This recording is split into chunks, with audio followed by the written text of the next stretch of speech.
Bienvenue dans cette nouvelle édition de l'Africa Tonight. Au sommaire, l'Éthiopie et le Kenya réaffirment leur engagement à promouvoir les projets d'infrastructures transfrontaliers. Les deux pays ont notamment décidé d'accélérer le développement du projet de corridor routier Mombasa-Nairobi-Addis Abeba. La troisième édition des Financial Africa Awards aura lieu ce 17 décembre à Dakar au Sénégal. Événement devenu incontournable sur le continent et qui est destiné à valoriser les réussites africaines. Et puis, si Douala reste le seul port de pêche industriel et reçoit en moyenne 10 000 tonnes de produits, la pêche artisanale non négligeable dans le tissu économique camerounais utilise plusieurs points de débarquement, dont l'un des plus importants est Kribi. Un focus sur la ville située au sud-ouest du Cameroun dans ce journal.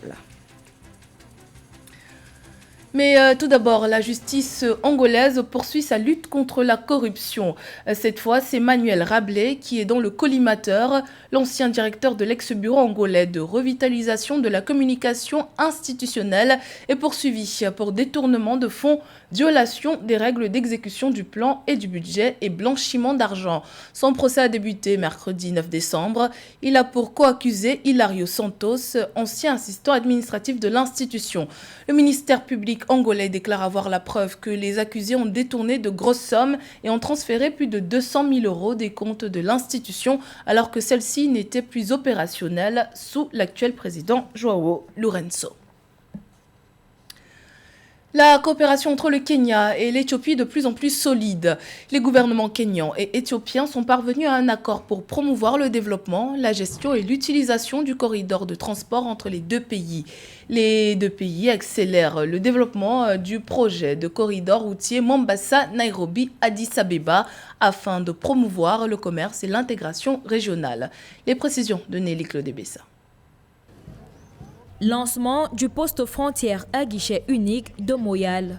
Le président Uhuru Kenyatta et le premier ministre éthiopien Abiy Ahmed se sont rendus à Moyale, ville située entre le Kenya et l'Éthiopie, pour inaugurer la nouvelle infrastructure destinée à favoriser les échanges commerciaux entre les deux pays. Le nouveau poste frontière contribuera également à stimuler le commerce frontalier.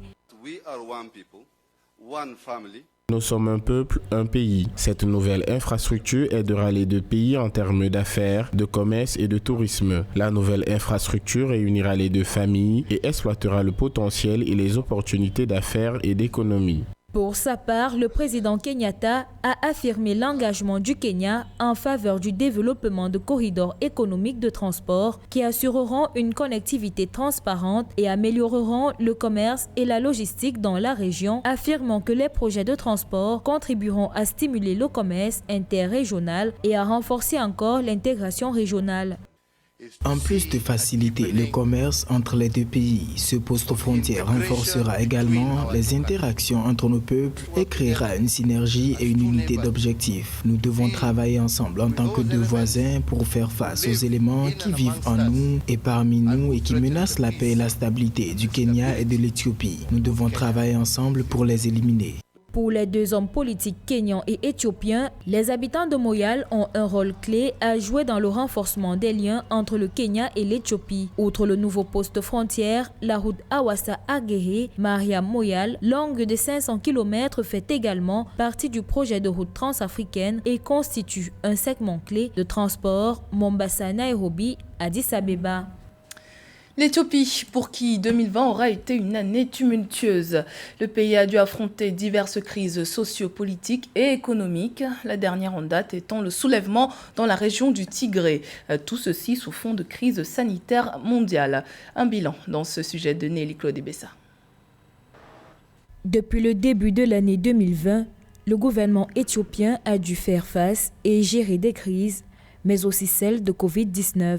Les émeutes de 2020 sont une vague de troubles civils qui ont balayé l'Éthiopie après l'assassinat du musicien Hachalu Hundessa le 29 juin 2020, entraînant le décès d'au moins 200 personnes. Mais la plus grave crise est l'opposition politique entre les dirigeants de la région du Tigré et le gouvernement central qui porte sur l'organisation d'élections générales et régionales. En effet, les élections législatives précédemment prévues pour août 2020 ont été reportées en mars en raison de la pandémie de la Covid-19 et se tiendront probablement d'avril à juin 2021 au plus tôt. Une situation ayant conduit au conflit armé en novembre 2020 entre la région du Tigré et le gouvernement central éthiopien.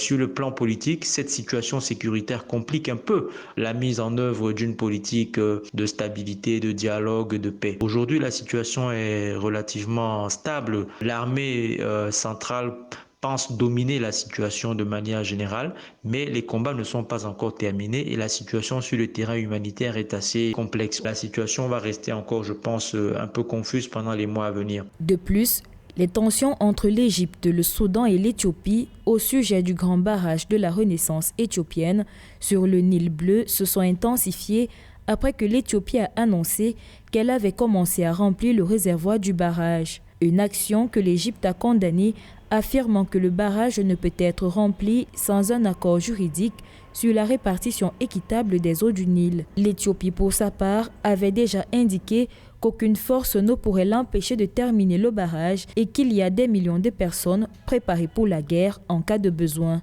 Pour l'heure, les pays concernés, à savoir l'Éthiopie, le Soudan et l'Égypte, ne se sont pas encore accordés pour le partage de cette ressource. Il n'y a pas encore de terrain d'entente. Pour l'instant, les voisins observent avec une forme de circonspection les décisions qui ont été prises de la mise en eau du barrage. C'est une ressource qu'ils ont en partage et le mieux ce serait qu'ils engagent très rapidement un dialogue pour trouver les meilleures modalités de la gestion de cette ressource en eau qui est vitale à la fois pour l'Égypte, le Soudan et l'Éthiopie. Malgré les changements incontestablement positifs introduits par le Premier ministre Abiy Ahmed depuis 2018, l'Éthiopie, pays au passé politique fortement rythmé par les guerres civiles, a traversé en 2020 de fortes turbulences de son histoire, exacerbées par le conflit au Tigré. Ce 17 décembre, direction Dakar, la capitale du Sénégal accueille la 3e édition des Financial Africa Awards au musée des civilisations noires. Les 2 premières éditions s'étaient tenues en Côte d'Ivoire. Au cours d'une soirée de gala, la liste des 100 personnalités qui transforment l'Afrique en 2020 sera dévoilée. Le thème retenu cette année est Covid-19, catalyseur de la 4e révolution industrielle. Siamlo Victoria Seji. Après 2 éditions tenues à Abidjan, la capitale ivoirienne, la 3e édition des trophées Financial Africa Awards se tiendra ce 17 décembre à Dakar, la capitale sénégalaise, au musée des civilisations noires. Organisé par le journal Financial Afrique, les premières éditions ont permis de consolider les acquis de ce rendez-vous continental devenu incontournable. Cette 3e édition se veut particulière et se tiendra sous le thème Covid-19, catalyseur de la 4e révolution industrielle. Les premières, 2e et 3e révolutions se sont faites, est-on tenté de le dire, sans l'Afrique, mais cette 4e révolution ne se fera pas sans nous, parce que l'Afrique a beaucoup d'atouts. Cette 4e révolution met l'accent donc sur ces changements, ces bouleversements qui étaient là avant le Covid, qui sont accélérés aujourd'hui. On peut parler par exemple du télétravail. Ça devient de plus en plus une norme. C'était une exception avant le Covid. On peut parler des big data, les données, parce que les données sont devenues essentielles. Donc il y a un certain nombre d'enjeux. Les trophées Financial Africa Awards renversent les clichés, récompensent les réussites africaines. À l'instar des autres éditions, une liste prestigieuse des 100 personnalités qui transforment l'Afrique en 2020, basée sur une sélection rigoureuse faite par un jury international, sera dévoilée lors d'une soirée de gala ce 17 décembre. Les 100 personnalités qui sont choisies pour être dans la liste des 100, ces 100 personnalités emploient, certains emploient des milliers de personnes, d'autres transforment leur environnement de manière très forte par leur plaidoyer, par leur implication dans les associations, par leurs idées. Donc, en un mot, ce rassemblement du 17 décembre, ici à Dakar, vise à célébrer l'Afrique qui bouge, l'Afrique résiliente, puisque souvent, l'Afrique qu'on voit, c'est l'Afrique d'antan, c'est l'Afrique pauvre, l'Afrique désespérée, Média multisupport, Financial Afrique a été fondé en 2013 à Casablanca au Maroc.